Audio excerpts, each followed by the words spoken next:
Handicapper Steve here, handicapping the racing from Aqueduct Racetrack here on Sunday. It is the 13th of November 2022. Gonna look at the stakes races on the program from the Big A, but before I get on to that, remember to please follow me on Twitter at Horse Racing Kid 5 for more selections for race courses around the world. Let's look at the stakes action, races 6 and 8. Some turf racing. We had a lot of rain Friday and Saturday morning, early Saturday morning, but I think with no turf racing yesterday, I think we should be on for these two races.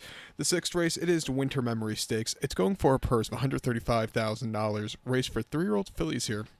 We have an oversubscribed field of 12 horses entered.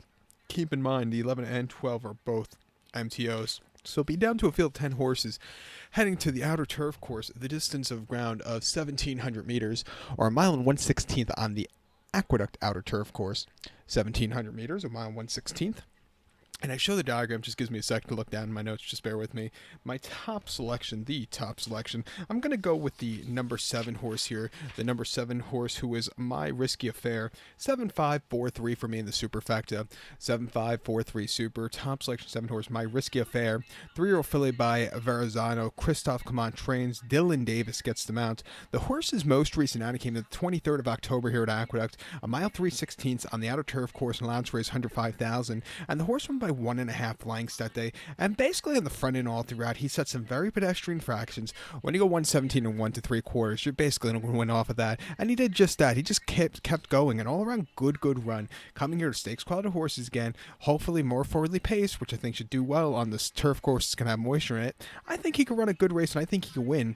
Two back, 25th of September, he ran at Aqueduct, mile 3/8 on the inner, and allowance race 105,000, and he finished third by 2 3/4 lengths that day. He was just a little bit wide. He needed that extra turn of foot, but again, he didn't run half bad. Nothing bad about that run. And then opening day at Saratoga on the 14th of July, a mile and 1/8 on the inner turf course, an optional 80 claimer. He finished third by 1 3/4 lengths there, and he just, again, he closed, but he just wasn't catching the winners. He's a winner once. That came on the 19th of May at Belmont on the slop, 1 mile and 1/8 off turf in the maiden special weight, winning by 14. He basically put on a show. Came back to run a decent second in the Wonder again at Belmont, going about 1 mile and 1/8 on a yielding inner turf course behind consumer spending. So he got beat by a decent horse there.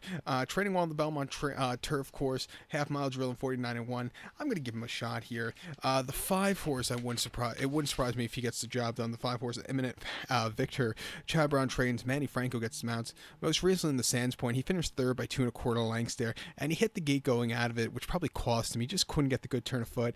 Before then, the Lake Placid, he had a bit of a horrible beginning, squeezed out of it, and then the Lake George, he was squeezed out of it also. Lake George. But he just couldn't get there. He won twice. Once as a 2-year-old last year at Arlington, very nicely, may it rest in peace, and once in the Wild Applause at Belmont late in early summer. But coming here at 5-2 on a turf course, has some moisture. If he has a good break, watch out for him. So to recount my selection for the 6 from Aqueducts to Winter Memories, let's take the 7 horse here. My risky affair. Give kudos to the 5 horse, Eminent Victor. 7543 super. 75 in your multi-race. The 8th event from Aqueducts feature on the program, originally scheduled for yesterday, but with the rain, they postponed it to Sunday. The 8th race, it is the Artie Schiller Stakes. It's going for a purse of $135,000, race for 3-year-olds and upwards.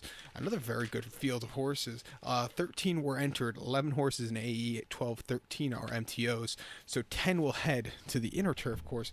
This race, the distance of ground of 1,600 meters, or a mile on the Aqueduct inner turf course. 1,600 meters, 1 mile here in the Artie Schiller.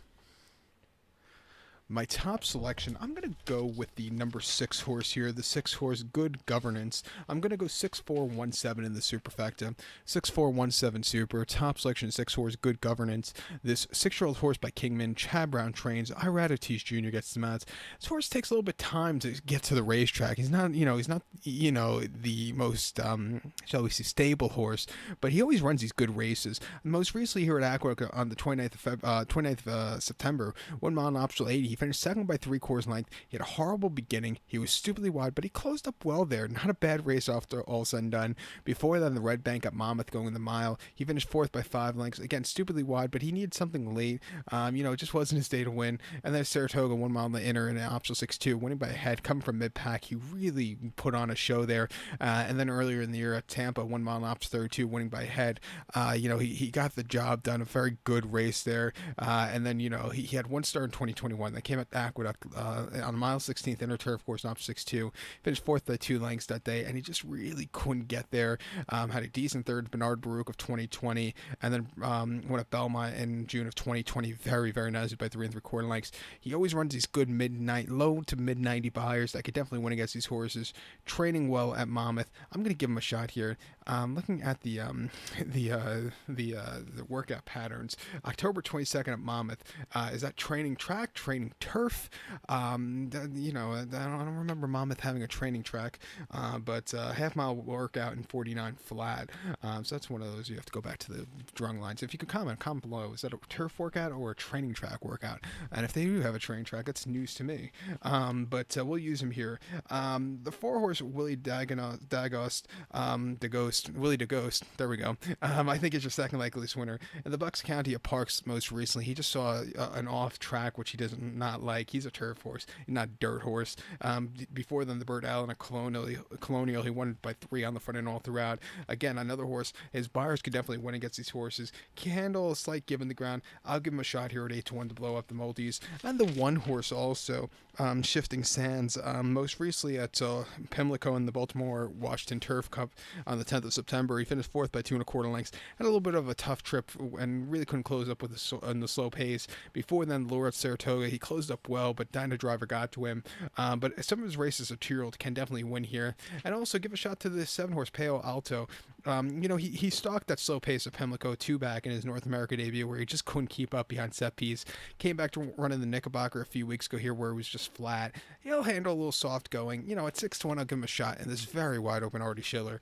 To recap my selection for the 8th from Aqueduct, it is the Artie Schiller. Let's take the 6-horse Good Governance, 6-4-1-7 Super. Let's use all 4 of them in the pick 4. So good luck to all, and please follow me on Twitter at HorseRacingKid5. Good luck, everybody.